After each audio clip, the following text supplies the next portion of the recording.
Hindu doctor দিয়ে কি মুসলিম ছেলের খাতনা দেওয়া জায়েজ হবে? যদি অপারেশন হয় তাহলে হবে, অপারেশন হিসেবে ভেবে নেওয়া। না, আমি তো অপারেশন হিসেবে বলিনি, খাতনা বলেছি। কি হবে খাতনা? না, আমি একটু হুঁসোফানা তো একটু ছটকটে বলে দেন যে হিন্দু ডাক্তার দিয়ে মুসলমানি হবে না, হবে না? মুসলমানি মিনস আগা কাটা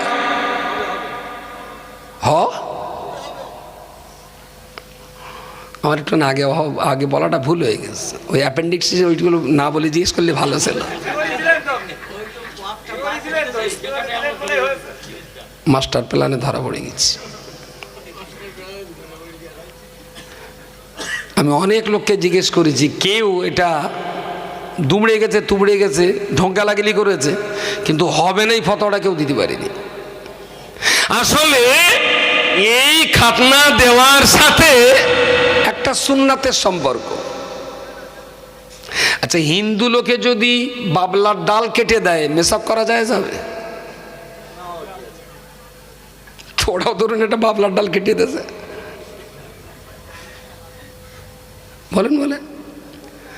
আমি ইফতার করছি, হিন্দু লোক মার্কেট থেকে মাল এনে বিক্রি করছিল, দোকান থেকে মাল কিনে ইফতার করছি হিন্দু লোকের কাছ থেকে, জায়েজ? তাহলে ওটা না জায়েজ হওয়ার কি আছে? অবশ্যই জায়েজ। কেন জায়েজ না?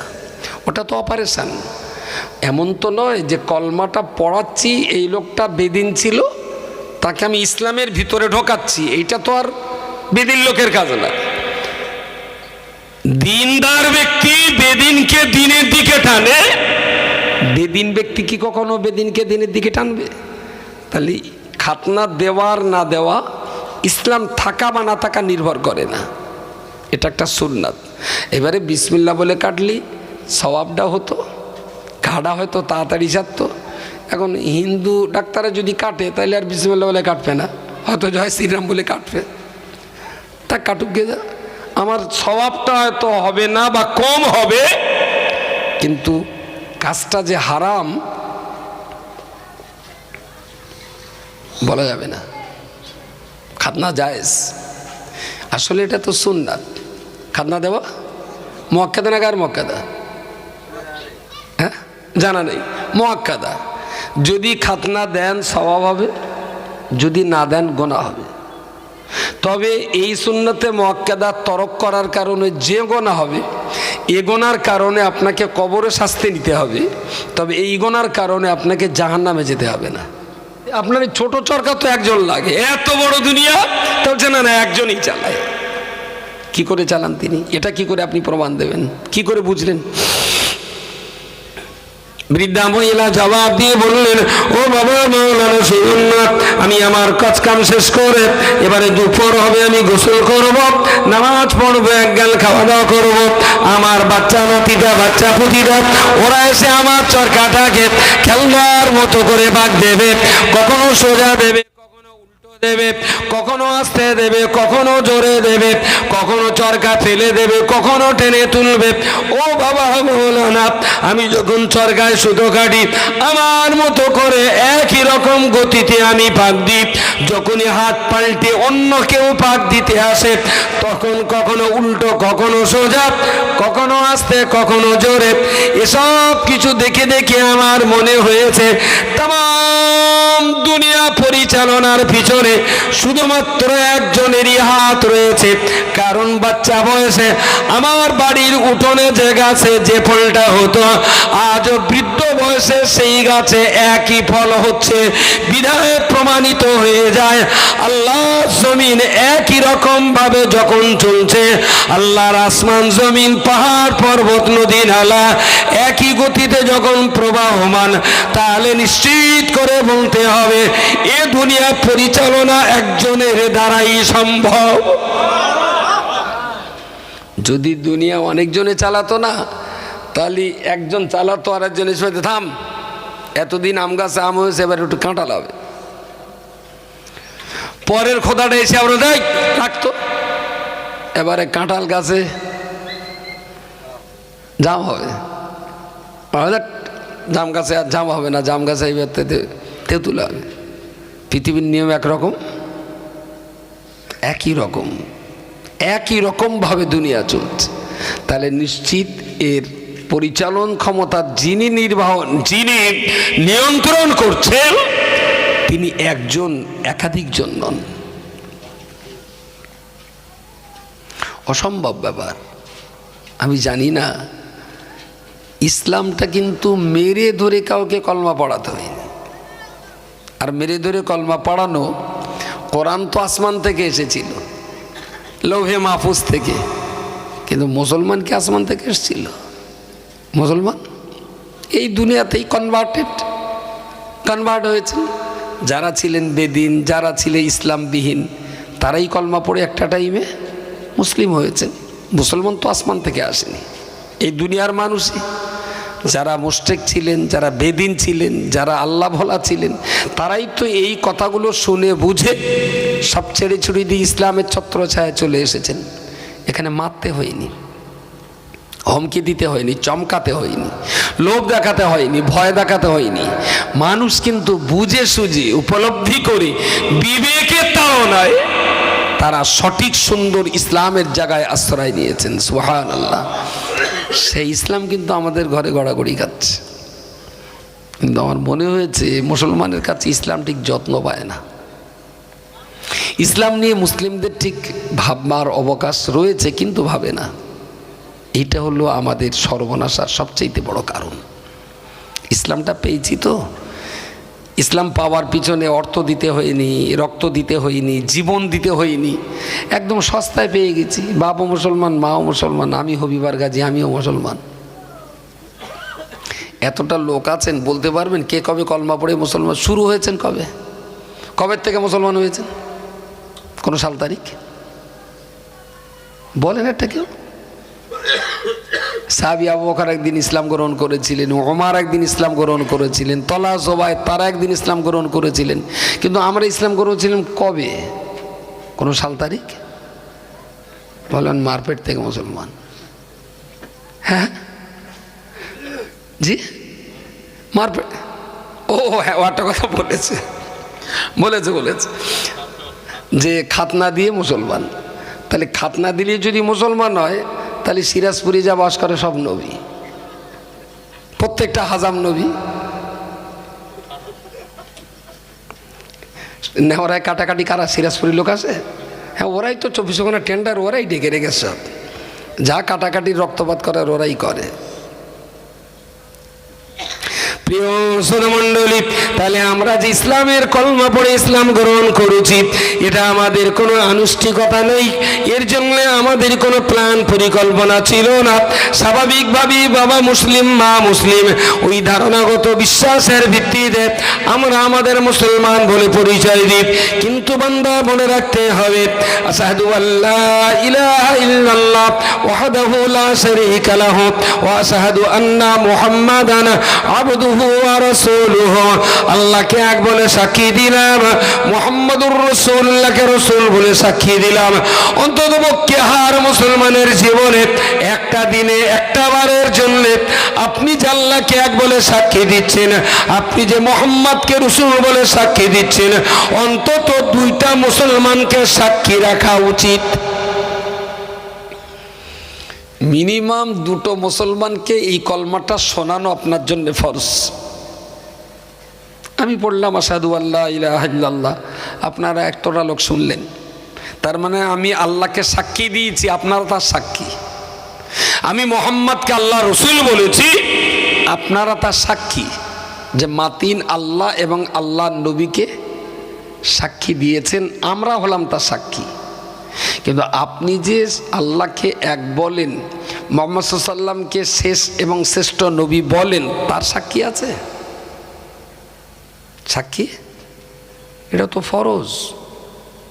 কলমা তো আপনাকে কাও না কাও শোনানো লাগবে।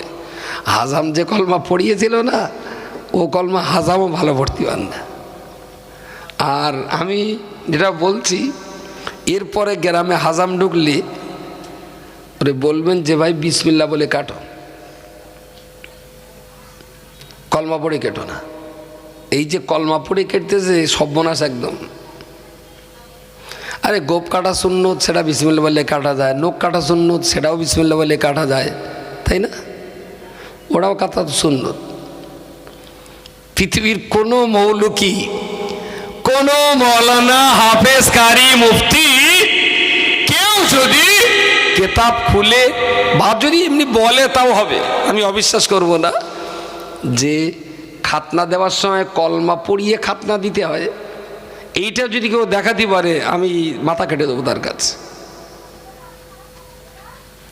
কলমা পড়ে খাতনা দিতে হবে, এটা কোনো কেতাবের কথা নেই, এটা হলো হাজামতে শয়তানি। পশ্চিমবাংলাতে এটা হয়।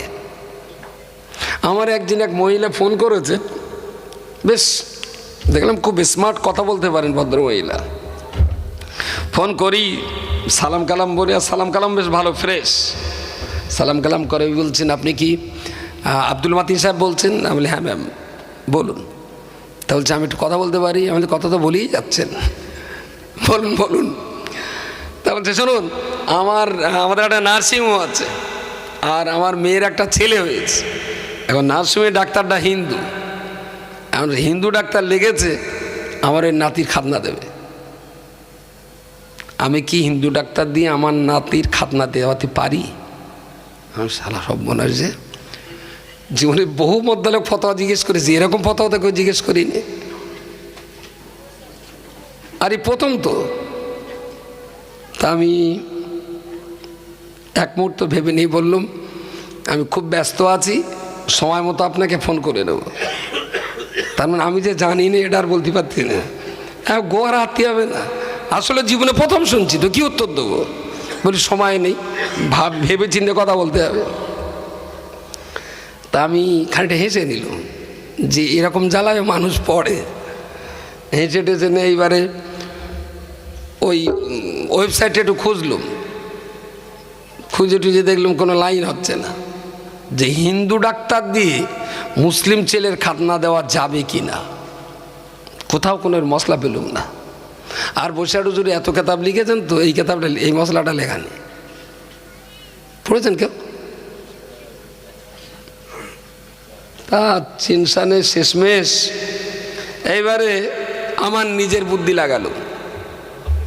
নিজের বুদ্ধি কি?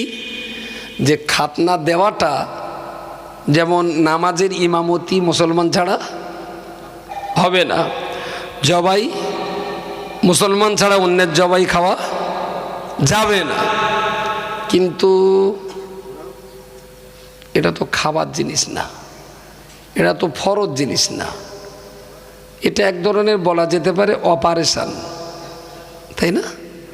তাই হিন্দু ডাক্তারদের যদি অ্যাপেন্ডিক্স হয়, হিন্দু ডাক্তারদের যদি গল ব্লাডারের স্টোন হয়, তো এটাই হবে না কেন? এটা আমার মনের ধারণার ভাববার ফল। আচ্ছা ফতোয়াটা আপনাদের হোক, হিন্দু ডাক্তার দিয়ে কি মুসলিম ছেলের খাতনা দেওয়া জায়েজ হবে? যদি অপারেশন হয় তাহলে হবে, অপারেশন হিসেবে ভেবে নেওয়া। না আমি তো অপারেশন হিসেবে বলিনি, খাতনা বলেছি। কি হবে খাতনা? না আমি একটু হুঁসোফানা তো একটু ছটকটে বলে দেন যে হিন্দু ডাক্তার দিয়ে মুসলমানই হবে না, হবে না। মুসলমানি মিনস আগা কাটা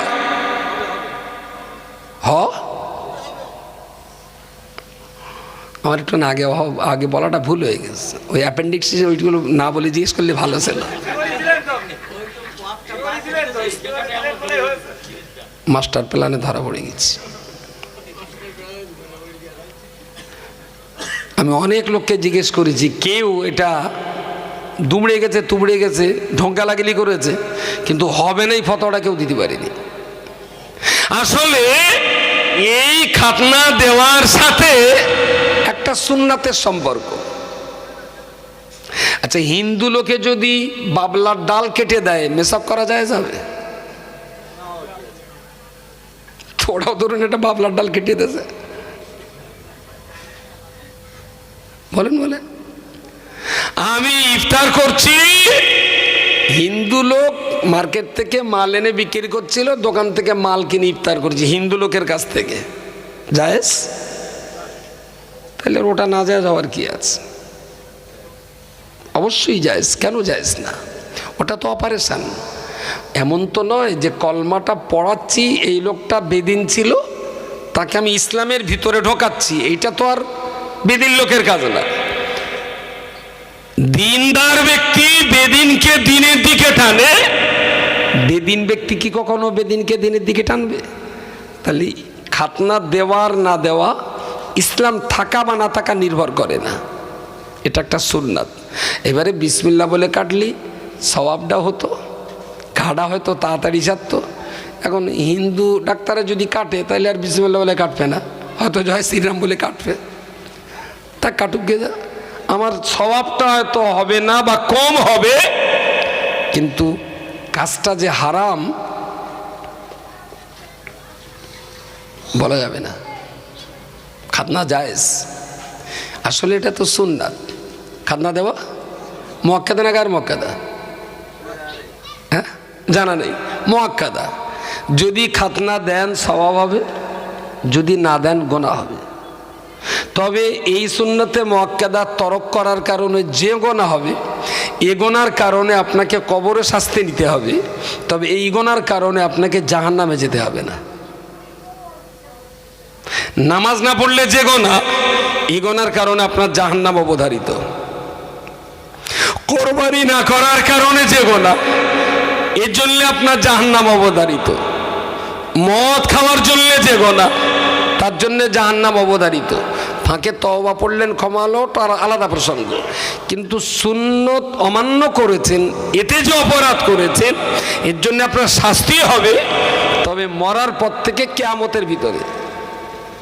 এর জন্য আপনাকে জাহান্নামে যেতে হবে না। আমাদের দেশের হাজাম ওর সাথে কলমা জুড়িয়ে দিয়েছে এরা।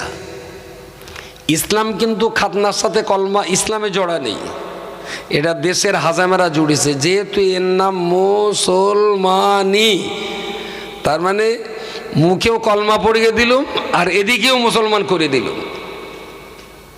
পৃথিবীতে কোনো দেশে এই প্রথাটাকে মুসলমানি বলা হয় না, আমাদের দেশে একমাত্র বলা হয়। ধারণাটা ঠিক এইরকমও হয়ে গেছে যে ওইটা কাটলি মুসলমান, না কাটলি মুসলমান না। আচ্ছা, ওইটা না কাটলি যদি মুসলমান না হয়, তাহলে আদম নবী তো জান্নাত পাবে না। আদম নবীর কি খাতনা দেওয়া ছিল? পৃথিবীর 1,24,000 নবী রসুলের ভিতরে ইব্রাহিম খলিলুল্লাহর পর থেকে হাতে গোনা কটা নবী এসছেন? 4,000 বছরে, 1,500, 2,500 বছরে। তার আগের কোনো নবী তো খাতনা দেওয়া ছিল না। খাতনা কিন্তু জান্নাত আর জাহান্নামের নির্ণায়ক নয়, ওটা সুন্নাত। দিলে ভালো, না দিলে খারাপ। সেই খারাপের জন্যে কবরে আযাব হবে, জাহান্নামে না, জাহান্নামে না। আচ্ছা, এবার এই গোনাটার আর একটু বিচার হোক। কি ভয়ঙ্কর গোনা খাতনা না দেওয়ার! মাগরিবে 3 রাকাত ফরজ, 2 রাকাত সুন্নাত, 2 রাকাত নফল। নফলটা পড়তে পারেন সওয়াব হবে, না পড়লে গোনা হবে না। 2 রাকাত সুন্নত পড়লে সওয়াব, না পড়লে গোনা। 3 রাকাত ওয়াজিব পড়তেই হবে, পড়লে সওয়াব, না পড়লে জাহান্নাম। মাগরিবের নামাজে আমরা 3টে নামাজ পড়ি, একটা ফরজ, একটা সুন্নাত আর একটা নফল। নফলটা পড়লে সওয়াব, না পড়লে গোনা নেই। সুন্নতটা পড়লে সওয়াব, না পড়লে গোনা। ওয়াজিবটা পড়লে সওয়াব জান্নাত, না পড়লে জাহান্নাম। 3 স্তরের ফরজটা। এখন খাতনার সঙ্গে যদি হিসেব করা হয়, তাহলে মাগরিবের 3টে নামাজের ভিতরে কোনটার সঙ্গে মেলে খাতনাটা? ফরজ, সুন্নত, নফল। খাতনাটা মেলে কোনটার সাথে? সবর সবর সবর। নফল যদি হয়, পড়লিও হয়, না পড়লিও হয়, তাহলে তোরা কাটলিও হয়, না কাটলিও হয়। আছে নাকি? তাই না? তাহলে ফরজ সুন্নত নফল খাতনাটা কি বলেছি তাহলে মাঝখানেরটায় 2 রাকাতের সঙ্গে মিলে যাচ্ছে। 2 রাকাতটাও সুন্নত, মাঝখানে 2 রাকাত খাতনা দেওয়াটাও সুন্নাত। এটাও মুআক্কাদা, ওটাও মুআক্কাদা। ওটা করলে সওয়াব, না করলে গুনাহ। এটাও পড়লে সওয়াব, না পড়লে ভেরি গুড। তাহলে কেউ যদি কারোর বাচ্চার খাতনা না করেন, তাহলে মাগরিবের 2 রাকাত সুন্নত না পড়লে যে গুনাহ হয়, কচির খাতনা না দিলে একই রকম গুনাহ, সেম গুনাহ। 2 রাকাত সুন্নত বাদ দিলে যে গুনাহ, খাতনা বাদ দিলে সেই গুনাহ। আমার জিজ্ঞাসা এইটা, যে বাপ মাগরিবের ফরজ পড়ে না, সেই বাবা কি চুলকুনিতে ছেলে সুন্নত আদায় করে?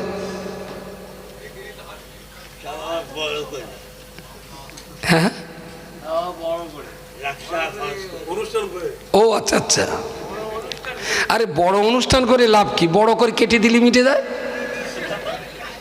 যে জায়গাটা নিয়ে সমস্যা, ওইটা 1 ইঞ্চির জায়গায় 1.5 ইঞ্চি ফেলে দিলে তো মিটে যায়। তাহলে আর পয়সাটা খরচা হয় না পরে বেশা দিতে। মুসলমান যদি ইসলাম বুঝতেন যে কচির লুঙ্গি খুলে 10 গ্রামের লোকের দেখে নুনু কাটায়, এর মতো লজ্জা আর কি হতে পারে, তাই না? এটা সুন্নাতে মুআক্কাদা, কিন্তু লাজুক ব্যাপার। একটা 4 বছরের বাচ্চা লোকটুমির সামনে তার প্যান্ট খুলে নেওয়া, যার জন্যে খাতনার কোনো অনুষ্ঠান বড় হওয়া উচিত না, কখনোই উচিত না। একান্তই ঘরের মানুষ, ওর নানা, ঘরের মানুষ ওর নানি, ওর দাদু দাদি, আর কাজকামের জন্য একটু কান্নাকাটি করবে, বোঝাতে হবে, থামাতে হবে, তার একটা চাচা টাচা মামাটা মহলি মিটে যায়। এর জন্য বিরাট আয়োজন করা ইসলাম অ্যাকসেপ্ট করে না, ঠিক না। যত ছোট হয় ততই সুন্দর। প্রিয় শ্রোতা মণ্ডলী, আমি আপনাকে বুঝবার জন্য অনুরোধ করছি, ইসলাম যেটা সেটা আমরা বুঝি না, অন ইসলামটাকে ইসলাম বলে আমরা চালিয়ে দিতে পারি। খাতনা দেওয়াটা সুন্নাত, দিলে সওয়াব হবে, না দিলে গুনাহ হবে। কিন্তু কোনো বাপ যদি মনে করে আমি আমার বাচ্চাকে খাতনা দেব, আমি কি সে বাপের কাছে আশা করতে পারি না? ভাই, আপনি ফরজ সুন্নত নিজে আগে আদায় করুন, তারপরে কচির সুন্নতটা আদায় করবেন। এই যে খাতনা দেওয়া হয়, এ যে আল্লাহর জন্য হচ্ছে আমার মনে হয়নি। এ যে নবীর সুন্নত পালন করার জন্য খাতনা হচ্ছে, আমার তা বিশ্বাস হয় না। এই জন্যই হয় না যে পুরুষ মানুষ আদতেই ফরজ নামাজ পড়ে না, যে পুরুষ মানুষ আদতেই আল্লাহর ফরজ ইবাদত করে না, তার কি ছেলে সুন্নত নিয়ে টানাটানি করার অধিকার আছে? একদম। কিন্তু গ্রামে কারুর কি বাদ আছে 12 বছরে যে কাটা হয়নি? এইটা বিশালভাবে যত্ন নেওয়া হয়। আচ্ছা দেখেন দিন, নেওয়ারায় প্রায় 500 পরিবার আছে না, 500-600 পরিবার। আচ্ছা, 500-600 পরিবারের ভিতরে একজনের 3-4 ভাই, তা বিরাট ব্যস্ত। একটা বিডিও, একটা ওসি, আর একটা হলো রেল পুলিশ। এরা একদম সংসার মানে দেখতে পারে না। ছোট ভাইটা বাড়ি থাকে, লেখাপড়া করিনি, বদমাইশ, সেই একটু 4বার সংসার দেখাশোনা করে, মাঠঘাট করে। এখন সেই দেখতে দেখতে হঠাৎ ঈদের সময় ভাইরা সব বাড়ি এসে এক জায়গায় বসে একটু আড্ডা হচ্ছে। আড্ডা মারতে মারতে ফটাং করে বলতে, বড়দা সে এক সর্বনাশ হয়েছে। তাহলে কি হয়েছে? তাহলে সে আমার সে ছেলেটা, তোরা তো সব, তুই বিডিও অফিসে যাস, তুই তো থানায় যাস, আর তুই তো দুবেলা রেলে হাসনামাদা শিয়াদ্দা করতেছিস, সংসারলে চলে যাচ্ছি আমি। যাক, সব মনে হয়। তার কি বল? তাহলে আমার সে ছোটো ছেলেটা নানান ঝামেলায়, তে স্যার বয়স 18 বছর হয়ে গেছে, খাতনা দেওয়া হয়নি। যা, 18 বছর তুই খাতনা তোর মনে ছিল না? তো তোরা তো থাকিস তোর গা জ্বালায়, আমি কি করে চালাচ্ছি সংসারটা জানিস তোরা? আচ্ছা, বিরাট কাজের চাপে, বিরাট জ্বালার চাপে, বিরাট SIR এর চাপে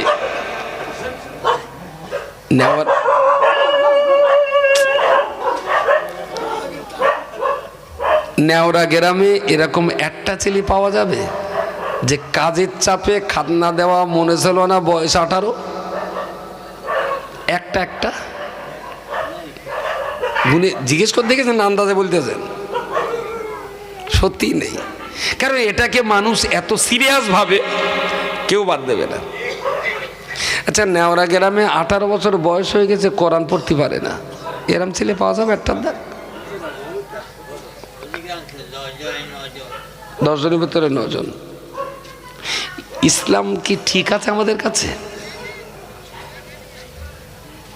প্রিয় নবী মুহাম্মদুর রাসূলুল্লাহ সাল্লাল্লাহু আলাইহি ওয়াসাল্লাম হাদিস শরীফের ভিতরে বলেছেন, আল্লাহ পাকের কোরআনের 4টি রোল মডেল।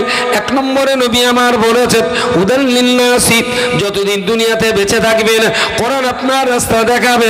2 নম্বরে রাসূল বলেছেন, মৃত্যুর বিছানায় কোরআন আপনার মরণের আযাবকে কমিয়ে দেবে। 3 নম্বরে নবী বলেছেন, কবরে শোয়ানোর পরেতে কোরআন আপনার কবরের সঙ্গী হবে।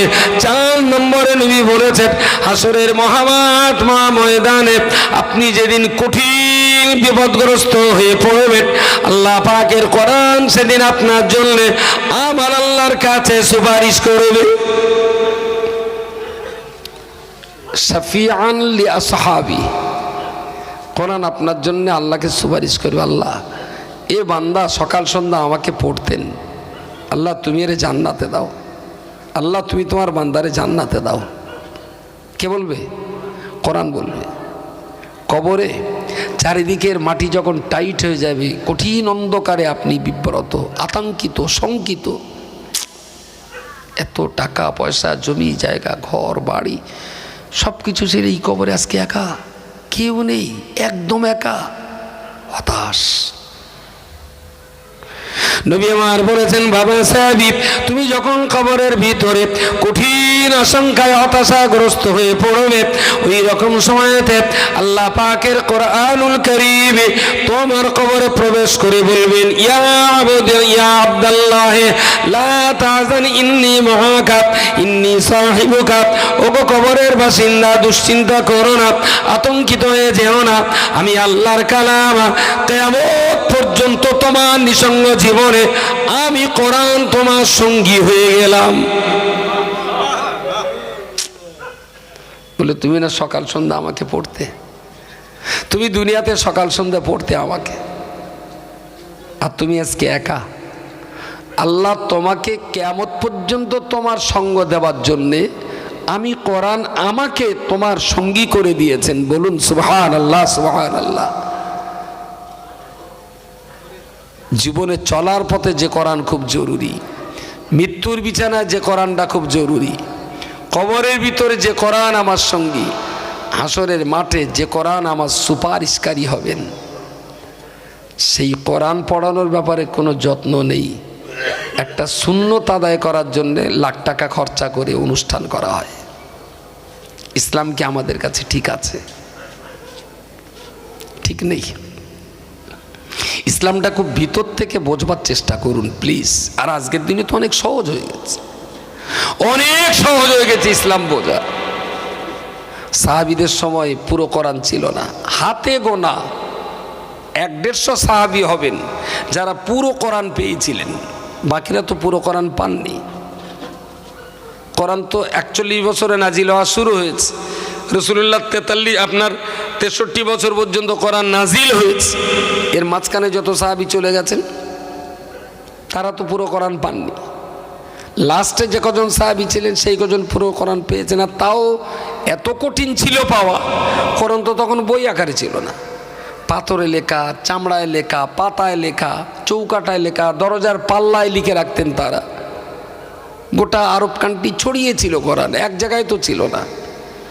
হযরত রসুল চলে গেলেন, আবু বকরের জামানা, ওমরের জামানা, ওসমান গনি রাদিয়াল্লাহু আনহু, এই 3 জন সাহাবী লাগাতার খেলাফতের পদে বসে কোরআন জমা করার জন্য বিশাল চেষ্টা করে ওসমান হুজুরের জমানায় এসে কোরআন এক জায়গায় জমা করা সম্ভব হলো।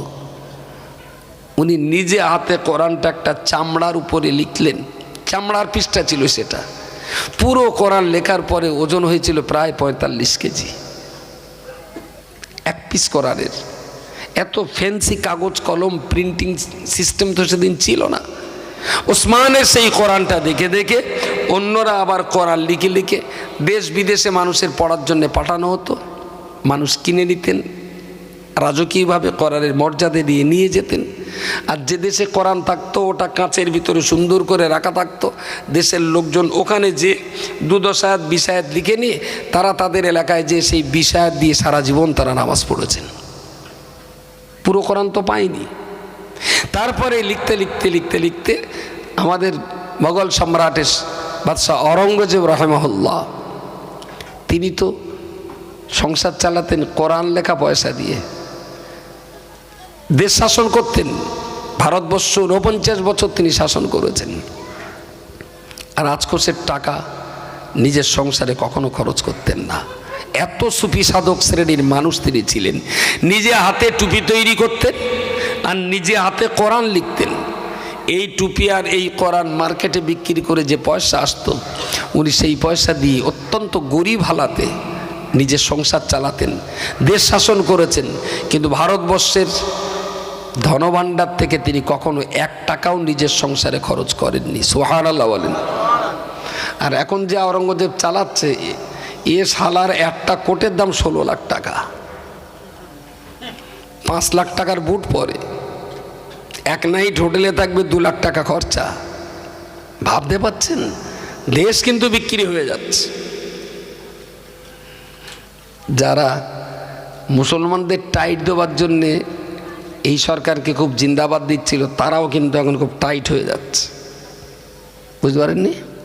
শুধু একটা জায়গায় মাতাল হয়ে রয়েছে, মাথা কাজ করে না। দেখো, হয়তো মোদিবাবু একটু দেশ বিক্রি করতেছে, হয়তো রেল বিক্রি করেছে, হয়তো লালকেল্লাটা লিজ দিয়েছে, হয়তো নীরব মোদী বিজয় মালিয়াদের দিয়ে বহু টাকা বিদেশে পাঠিয়েছে, হয়তো দেশে কোনো উন্নতি করতে পারিনি, শুধু পায়খানা গড্ডা খানিটা করেছে। তারপরে ওই দেখো, এরেনা রাখো, আমরা একটা অন্তত হিন্দু রাষ্ট্র আমাদের হোক।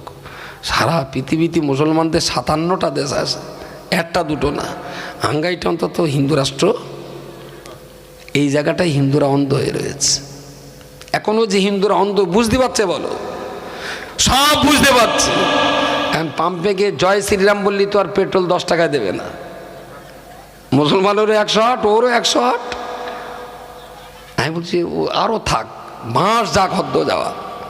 কারণ আমরা তো 14%। যদি দেশের 100 টাকা বাঁচ যায়, আমাদের 14 টাকা, হিন্দুসে 86 টাকা। সংখ্যা তো ওরা বেশি। তো গ্যাস আমরা যদি 14 কিনি, ওরা তো 86 টাকা কেনে। 1 টাকা করে বেশি হলে আমাদের 14 টাকা যাবে, ওদের থাক না শালা, এখনো 10 বছর থাক। বুঝবি চাষি বেলা হলি। বাবরি মসজিদ ভেঙে রাম মন্দির হলো, তা আমাদের দেশ নায়করা বললেন আর আর আর বাড়াবাড়ি করো না। এই মসজিদ নিয়ে কত প্রাণ, কত জীবন, কত অর্থ, কত সম্পত্তি লুটতারাজ হলো, ছেড়ে দাও। একটা মসজিদ যায় যাক, দেশটা ভালো থাক, দেশের জনগণ ভালো থাক। আমাদের রাষ্ট্রের যারা সর্বোচ্চ পদের মুসলিম নেতৃত্ব ছিলেন, বিভিন্ন দলের উপদলের সবাই বললেন ওখানে বাবরি মসজিদ, সেই জায়গায় রাম মন্দির হচ্ছে, হয়ে যাক, আর কেউ বাধা দিও না, দেশটা সর্বনাশ হয়ে যাবে। অনেক ক্ষতি হয়েছে, অনেক জীবন, অনেক প্রাণ, অনেক অর্থ চলে গেছে। আর না, আমরা দেশের জনগণ মেনে নিয়েছিলাম। অনেক দিন পরে মুর্শিদাবাদের আবার এক নবীর আবিষ্কার হলো, মসজিদ আবার করতে হবে। আর আমাদের ভিতরে কিছু গান্ডু টাকাও দিয়ে আসলে বিশালভাবে, ও ইমানদার দেখতে হয় তো চল, বিরাট পাকা ইমানদার। ইস, আচ্ছা ওই মসজিদের নামটা যদি হতো মসজিদে মোহাম্মদী, কত লোক যেত? বাবর বড় না নবী বড়? তাহলে নবীর নামে মসজিদ হলে কি হতো? টাকা, এখান থেকে কেউ যে টাকা দিত না, নেওয়ার লোকও টাকা দিয়ে এসছে সেখানে। আর এদিক থেকে হাসনাবাদ, সন্দেশখালী, চুনোখালী থেকেও টাকা দিয়ে আসছে। ইস, ওরা বাবরি মসজিদ ভাঙলো পলিটিক্সের জন্য, আর ইনি বাবরি মসজিদ তৈরি করছেন পলিটিক্সের জন্য। আমার কথা কি ভুল হচ্ছে নাকি? ওরা মসজিদটা ভাঙলো রাজনীতির স্বার্থেই তারা ভাঙলো, আর তিনি রাজনীতির স্বার্থেই মসজিদ করছেন, আবার একই নামে। তার মানে দুটো রসুনির গোড়া, দুটো রসুনির গোড়া দুটি আরএসএস চালাচ্ছে। আর কিছু আবাল ব্যক্তি আছে, কুঞ্চির রস কে গো মনে আছে? পাটি দড়িয়ে গেছে, কুঞ্চির রস উঠেছে, ভাই চল বড়মা গঙ্গায় যাই। হ্যাঁ, কবর খোলায়। তাহলে কেন বলুন এই নবীর উম্মত হবে না তারা? নবীও যারা উম্মত সেই রকম। ভদ্রলোককে জিজ্ঞেস করা হচ্ছে আপনার মডেল কে? আর বাংলায় বললেন আমার মডেল ছিলেন ইন্দিরা গান্ধী, তারপর রাজীব গান্ধী, তারপর বললেন অটল বিহারী বাজপেয়ী, আর বর্তমানে বলছেন বর্তমানে আমার মডেল হলেন নরেন্দ্র দামোদর মোদিজি মহাশয়। যিনি মসজিদ করতে যাচ্ছেন উনি নরেন্দ্র মোদী হলো ওনার মডেল। তাহলে মসজিদটাই কি আল্লাহর ইবাদত হবে না মোদির ইবাদত হবে? ন্যাংটো এ টাকা দিয়ে এসছে, জিজ্ঞেস করো যে মসজিদ তো করলে না, টাকাটা রিটার্ন দাও। মুসলমান এই অশিক্ষিত সমাজটাকে নিয়ে যে যেদিককে পাচ্ছে জুয়া খেলে নিচ্ছে। আর এরা হলো বড়ে, দাবার বড়ে। দাবা খেলা বোঝেন? দু একটা লোক বোঝে। আমি যখন ওই বসিরহাটে থাকতাম, অর্গ ক্লাবের সামনেই মরহুম মগফুর আমার চাচাজি ফজলুর রহমান, উনি ওই নার্সারির কাজ করতেন, হয়তো অনেকের চেনা থাকতে পারে। ফজলুর, আমি ওনার বাড়িতে থেকে আমিনিয়া মাদ্রাসায় পড়তাম। আর তার আগে থাকতাম ওই নিকিরিপাড়ায় মরহুম সারের দোকানদার মরহুম হাজি আব্দুর রশিদ সাহেব। ও আচ্ছা, তো রশিদ সাহেবের বাড়ি কিছুদিন থাকলাম। তারপর যখন কলকাতায় ভর্তি হলাম তখন আব্বার বন্ধু ছিলেন ফজলু চাচা, একটু ট্রেনে যাওয়া আসা করতে হবে, তো ওনার বাড়িতে থাকলাম। তো সেই সময় থেকেই ব্যাপারগুলো আমার যথেষ্ট রকমের ধারণা তৈরি হয়েছে, বুঝবার চেষ্টা করেছি যে মন্দির মসজিদ ইত্যাদি ইত্যাদি যাই বলি না কেন, যেটাই বলি আর যাই করি না কেন, আমার মনে হয়েছে শিক্ষার অভাব হেতু, উপযুক্ত জ্ঞানের অভাব হেতু এই জাতিটাকে নিয়ে বহু লোক জুয়া খেলে দিচ্ছে যে যার মতো। এরা হলো বোর্ডের তাস, এরা হলো দাবার বোর্ডে। তো ট্রেনে করে কলকাতায় যেতাম, তো ট্রেনে সামনে আর দুই দল বসে বসে সামনাসামনি দাবা খেলা হতো। তো এই দেখতে দেখতে আমিও দাবা একটা আমি শিখে গেলাম। তা যাক 1-1.5 ঘন্টা তো বসে থাকতে হতো। তো দেখে আমি এইটা বুঝেছি যে ঘোড়া সোজা গে ডাইনে বাঁয়ে যেতে পারে, আর হাতি সোজা যাবে, এদিকে যাবে না। নৌকা নাকি একটা আছে, সে যেদিকে ইচ্ছা সেদিক যেতে পারে, সোজাসুজি যাবে, কোনাকুনি না। আর মন্ত্রী আর রাজা সব জায়গায় যেতে পারে, কিন্তু চূড়ান্ত মৃত্যু এর পরেও সামনে বড়ে কোনোদিন পিছবে না। সাধারণ সৈনিক ও পিছতে পারবে না, ডাইনে যেতে পারবে না, বামে যেতে পারবে না, বড়ে পোষায় শুধু মরার জন্যে। অশিক্ষিত মুসলমান হলো দাবার বড়ে। বহু লোক তারে দেখিয়ে জোয়া খেলিয়ে নিচ্ছে, এদের কোনো বুদ্ধিসাধ্য হয় না। প্রিয় শ্রোতা মণ্ডলী, মনে রাখুন, আমি আপনাকে বলতে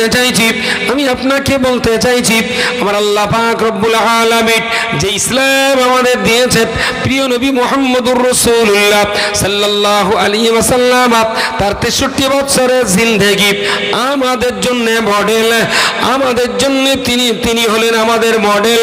আমরা হলাম তার ফলোয়ার, তিনি আমাদের ইমাম, আমরা হলাম তার মুক্তাদি, তিনি আমাদের রাহবার, আমরা হলাম তার অনুসরণকারী। ও বান্দা, মনে রাখতে হবে আপনার বাড়িতে ইসলাম রয়েছে, আপনার বাড়ি মুহাম্মদুর রাসূলুল্লাহর জীবন আদর্শ রয়েছে। গোটা দুনিয়ায় কোথাও তো আপনাকে কারোর কাছে আর জ্ঞানের ভিক্ষা করতে হবে না, জ্ঞানের খনি তো আল্লাহ আপনার বাড়িতে দিয়েছেন। সব আছে আমার, শুধু পড়ার অভাবে, বুঝবার অভাবে, কাজে লাগাবার অভাবে। আমরা অন্যকে কাজে লাগাবো কি, অন্যরা আমাদের কাজে লাগিয়ে নিচ্ছে। কিসের কারণে? শুধু জ্ঞানের অভাবে, বুঝবার অভাবে। তাহলে আমরাই তো রাজত্ব করব, আমরাই তো মাতব্বরি করব। আমাদের হাতে পৃথিবীর সবচাইতে শক্তিশালী জিনিস আছে, সেটা হলো কোরআনুল কারীম। অস্ত্র লাগে না, বোমা পিস্তল পাইপ গান লাগবে না। রাসূলুল্লাহকেও কলমা পড়াতে কিছু লাগেনি, মানুষ কিন্তু স্বেচ্ছায় চলে এসেছিল। আমরা যদি কোরআনটাকে নিজেদের জীবনে কাজে লাগাতে পারতাম, তাহলে প্রতিবেশী অমুসলিমরা আমাদের আদর্শে উদ্বুদ্ধ হয়ে তারাও কিন্তু ইসলামের দিকে কনভার্টেড হতো, অনুপ্রাণিত হতো। কিন্তু তারা তো হচ্ছে না, কারণ আমাদের কাছ থেকে তারা ইসলামের আসল আদর্শ পাচ্ছে না। যেটা পাচ্ছে সেটার সাথে ইসলামের কোনো সম্পর্ক নেই। এইটা আমাকে খুব ভাবায়। আল্লাহর পক্ষ থেকে কেতাব এসেছে মাত্র 4টি, কড়া 4টি কেতাব, তৌরাত, জাবুর, ইনজিল, কোরআন। আর এই 4টি কেতাব প্রচারের জন্য নবী এসেছেন কতজন? নবী 1,25,000, 1,24,000, 1,24,000।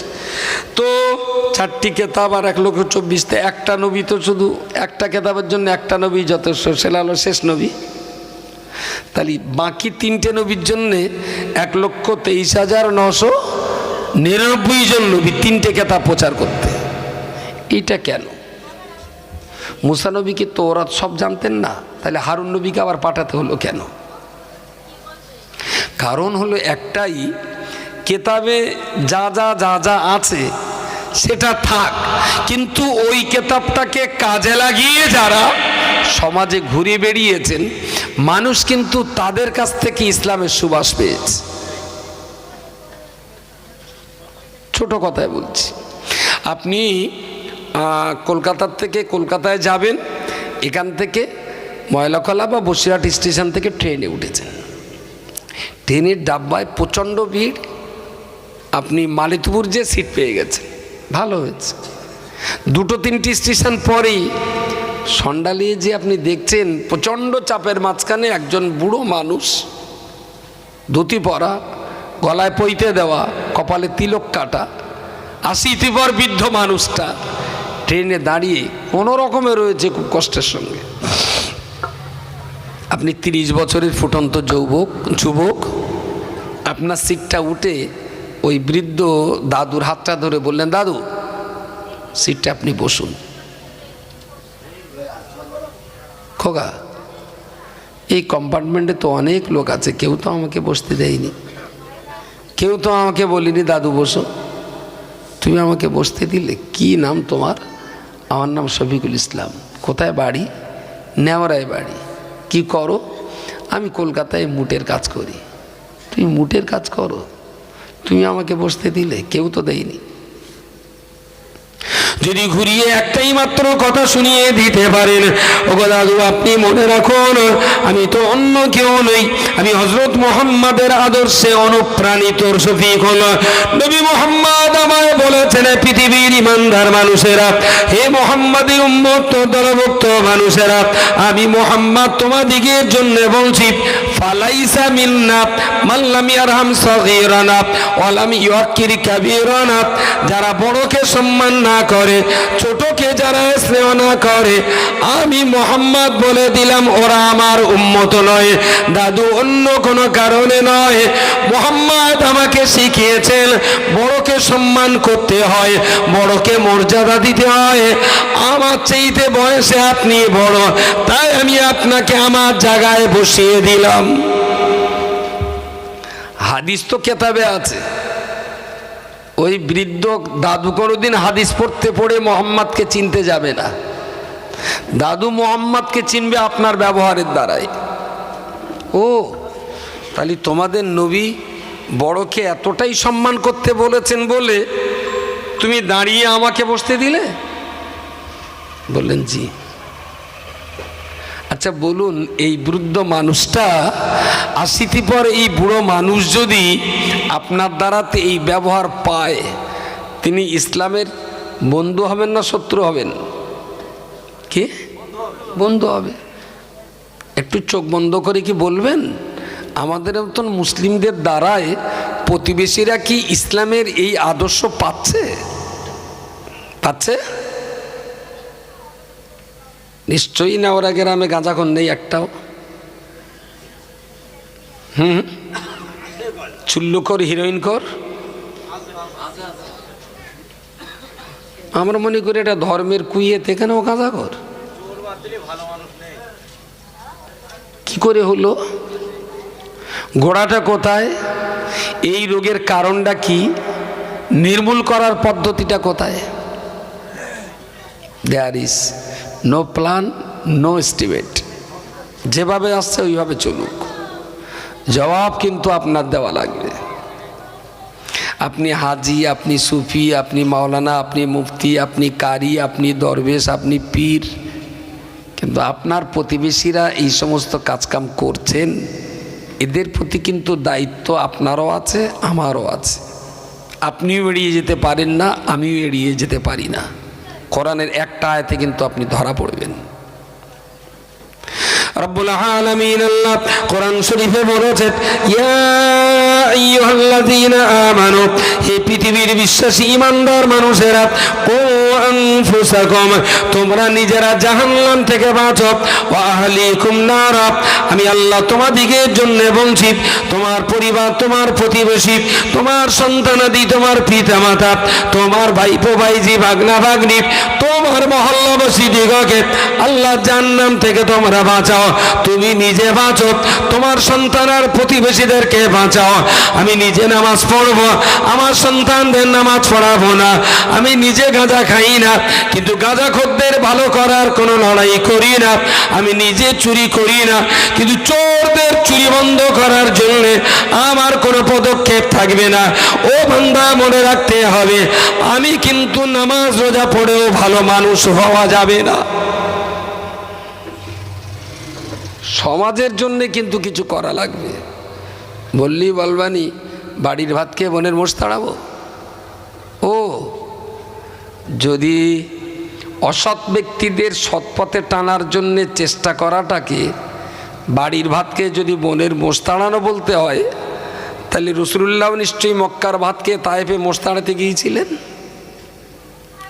জি, অস্ত আমি করি। নবী তায়েফে গিয়েছিলেন দিনের দাওয়াত দিতে, তায়েফবাসী পাথর মেরে নবীকে রক্তাক্ত করেছিলেন। আমি দিনের কাজ করতে কই গ্রামের গাঁজাখোরদের হাতে তো একটা চড়ও খেলুম না। গ্রামের মাতাল চোরগুন্ডাদের দ্বারাতে আমি কোনোদিন তো গালিগালাজ শুনলাম না। আমি কীরকম নবীর উম্মত আর কীরকম নবীর উম্মত আমি। আমার নামাজ, রোজা, হজ, যাকাত, জিকির, ফিকির, ইলম, তালিম, তারবিয়াত সবই ঠিক আছে, কিন্তু এটা আপনাকে মনে রাখতেই হবে যে ইসলাম আত্মকেন্দ্রিকতার ধর্ম নয়।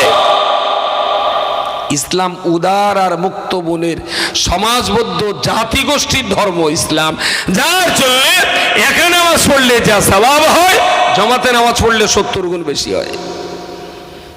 ইসলাম দলে বিশ্বাসী, ইসলাম আত্মকেন্দ্রিকতার একাকিত্বে ইসলাম বিশ্বাসী না।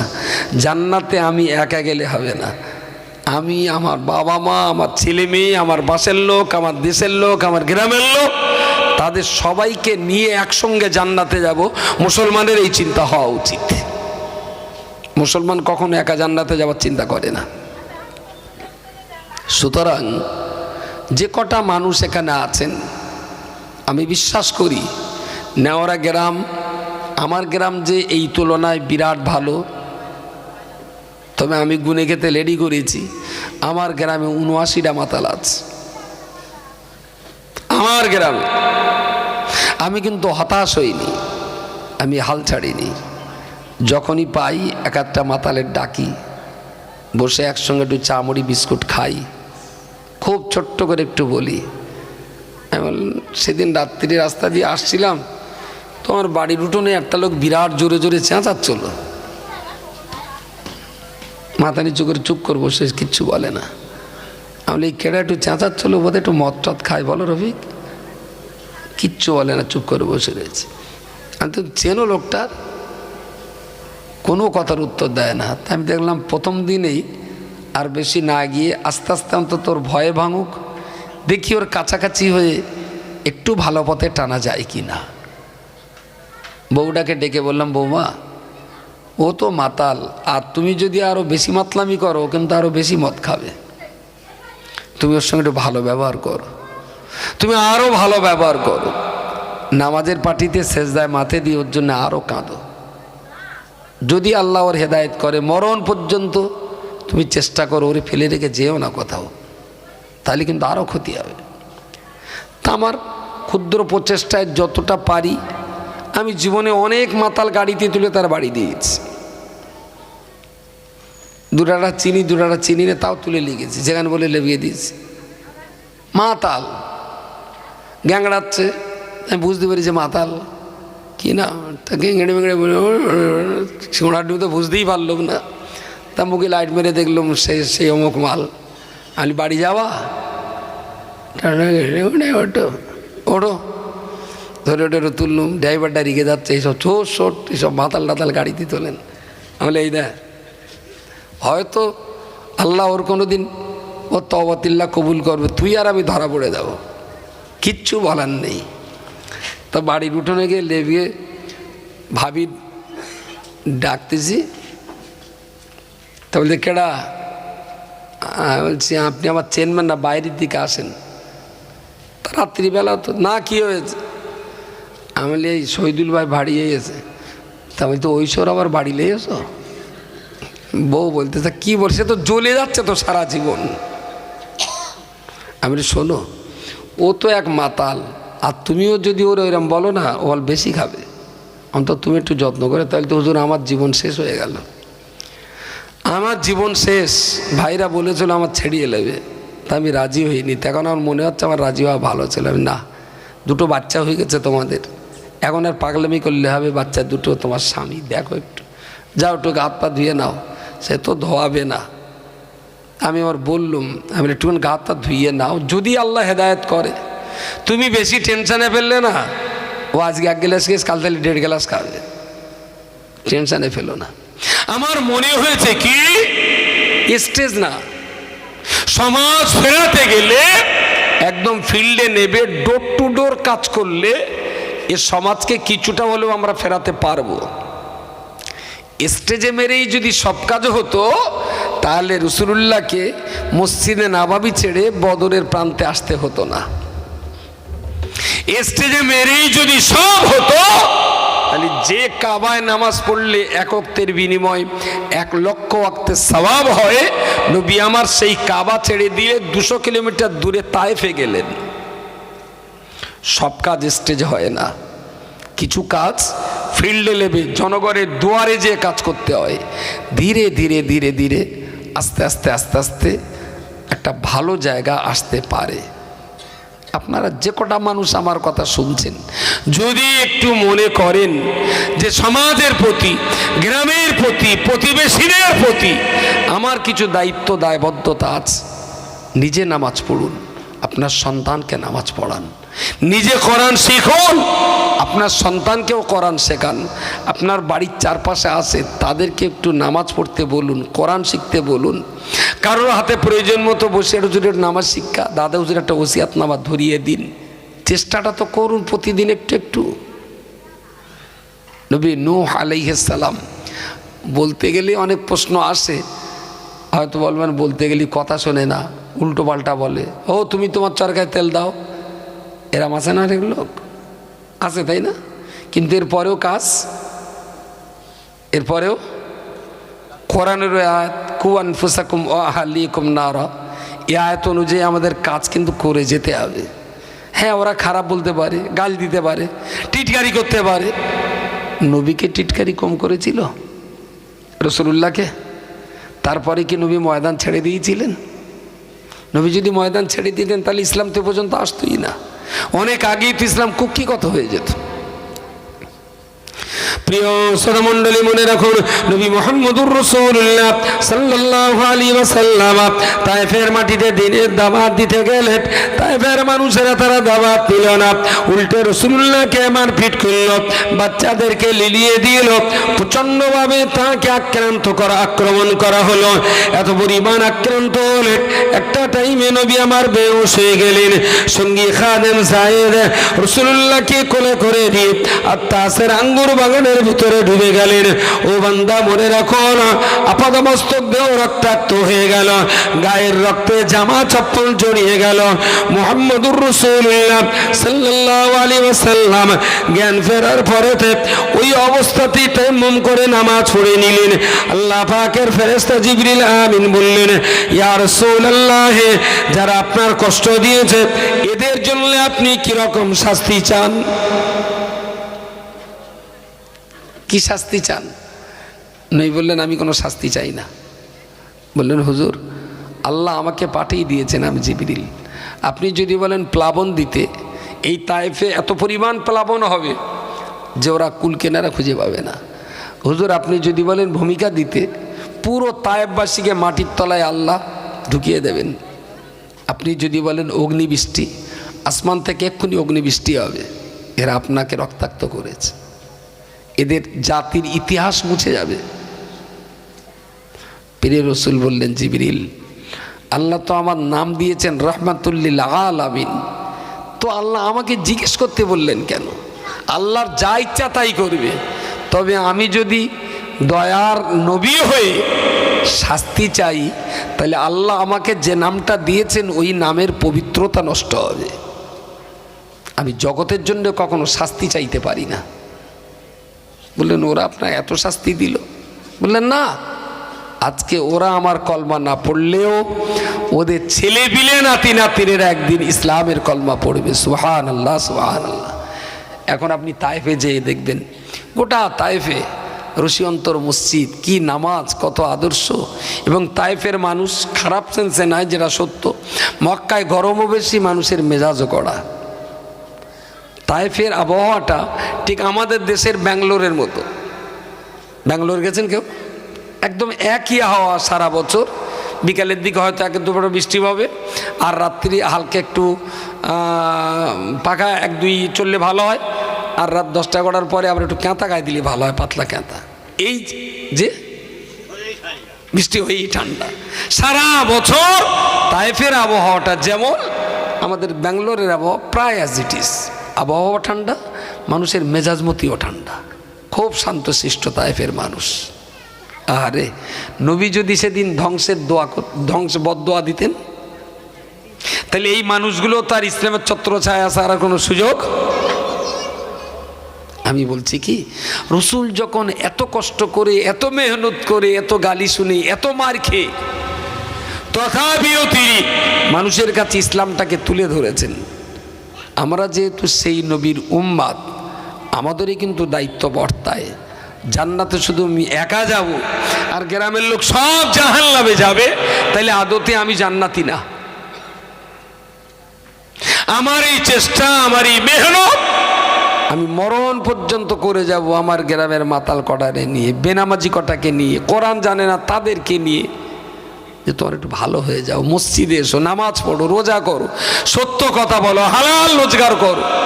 তুমি মানব জাতির জন্য অভিশপ্ত হয়েও না, তুমি মানব জাতির জন্য দোয়ার কারণ হও। দেখবেন ধীরে ধীরে ধীরে ধীরে মানুষ কিন্তু ফিরবে। আসলে আমাদের হাতে কোনো প্রজেক্ট নেই।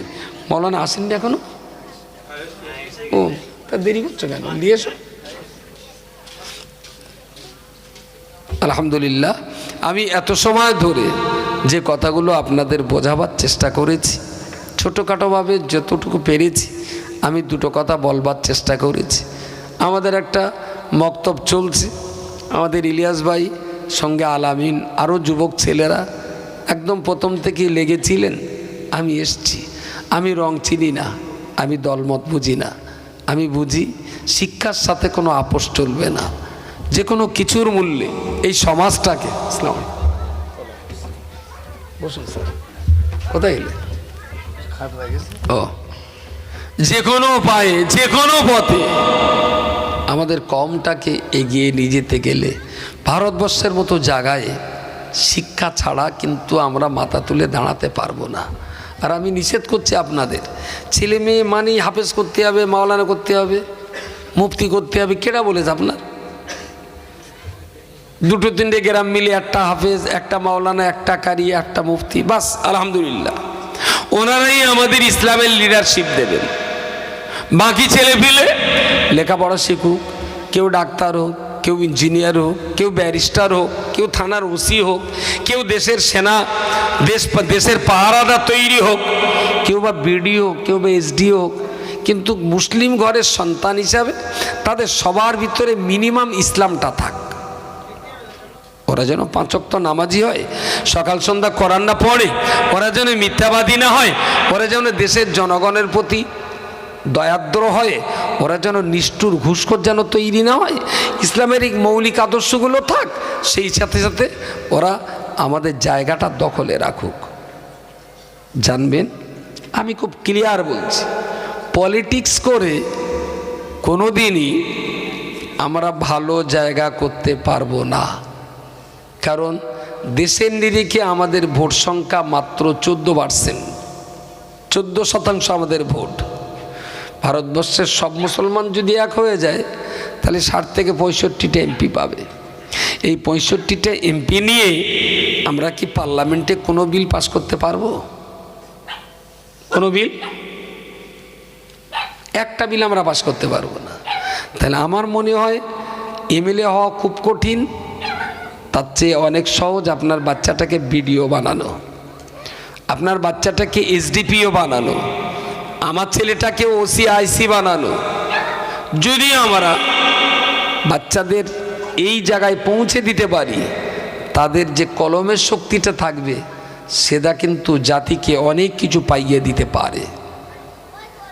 সব কাজ যে এমএলএ এমপিরা পারে, তাদের চাইতে অনেক শক্তি বেশি শিক্ষার এই যোগ্যতার মানদণ্ড নিয়ে যারা সিটে বসেছেন তারা কিন্তু অনেক কিছু করতে পারেন। আমি অনুরোধ করছি আপনাদের, খেয়ে না খেয়ে ছেলেপিলেদের লেখাপড়া শেখান। আর বাচ্চাদের 24 ঘন্টা তো 22 ঘন্টা স্কুলে যাক, 2 ঘন্টা মাদ্রাসায় পড়ুক, মক্তবে পড়ুক। আমাদের এই মসজিদেও তো মক্তব চলছে। গ্রামের কোনো বাচ্চা যাতে মক্তবের শিক্ষা থেকে বঞ্চিত না হয়, এটা আমাদের সবারই লক্ষ্য রাখা উচিত। দেখবেন ধীরে ধীরে ধীরে ধীরে সমাজটা পাল্টাবে ইনশাআল্লাহ। আর শেষ কথা বলি, পয়লা, দোসরা, তেসরা ফাল্গুন জামিয়া রিসালে সওয়াব সবাইকে দাওয়াত করছি, আল্লাহর রাস্তায় যাবেন। আর দ্বিতীয় কথা, তাকওয়া হিফজুল কোরআন কলেজ আমার জীবনের এক খুব বড় আশা ছিল। বাংলাদেশ অনেক কিছু করেছে, মাওলানার সঙ্গে এ ব্যাপারে আমার অনেক কথা হয়েছে, যে একটা সুন্দর সাজানো গোছানো কোরআন যেমন মর্যাদার কেতাব, সেই রকম মর্যাদা দিয়েই কোরআন মুখস্থ করার একটা মাদ্রাসা করার ইচ্ছা। তো আলহামদুলিল্লাহ প্রায় 52 লক্ষ টাকা ব্যয়ে 40টা বাচ্চার জন্য একটা ভালো প্রতিষ্ঠান দাঁড় করাতে পেরেছি। কালকে তার অ্যাডমিশান টেস্ট, 40টা বাচ্চা ভর্তি নেব, 69টা বাচ্চা রেজিস্ট্রেশন করেছেন। দোয়া করবেন আল্লাহ যেন এই প্রতিষ্ঠানটা ভালোভাবে চালাবার তৌফিক দেন, বলুন আমিন। আসিয়া এডুকেশনাল ইনস্টিটিউট খোলাপতার পাশে মহেশপুর গ্রামে, এটা একটা ব্যতিক্রম ধর্মী মাদ্রাসা, মেয়েদের মাদ্রাসা। খাদিজাতে আমরা 4 পাস করিয়ে বাচ্চা ভর্তি নেই, সব মাদ্রাসাতেই, কিন্তু আসিয়াতে আমরা বাচ্চা নিয়ে মাধ্যমিক পাস করার পর এবার যে সমস্ত মেয়েরা মাধ্যমিকে বসছে ওকে আমরা এই মাদ্রাসাটায় নেব। ও 5 বছর 2 বছরে 11 এবং 12 এই না না ওরকম করো কেন, হুজুর মানুষ একটু পড়িয়ে দেয়, ওরকম করো কেন?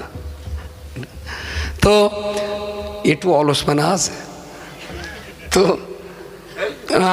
আমি ওই মাদ্রাসাটায় ওদের ভর্তি নিয়ে 2 বছর রাখবো, 11 ক্লাস আর 12 ক্লাস। এই 2 বছরে কোরআন, হাদিস, ফিকহ, আখলাক, আকায়েদ, ইসলামের এই মৌলিক 5টা বিষয় 2 বছর ধরে বাচ্চাকে পড়িয়ে দিলাম।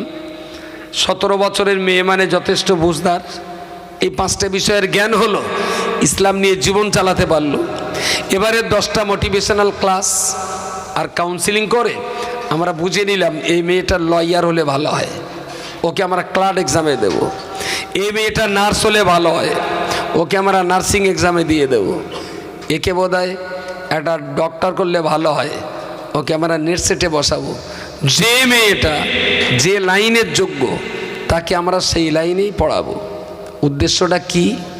মাথায় হিজাব দিয়ে সকাল সন্ধ্যা কোরআন পড়ে 5 ওয়াক্ত নামাজ পড়ে একেবারেই ফুল বডি হিজাব নিয়ে বসিরহাটের কোর্টে যদি একটা মুসলিম মেয়ে জাজের সঙ্গে যদি আইন নিয়ে লড়াই করে, দেখতে কীরকম ভালো লাগবে?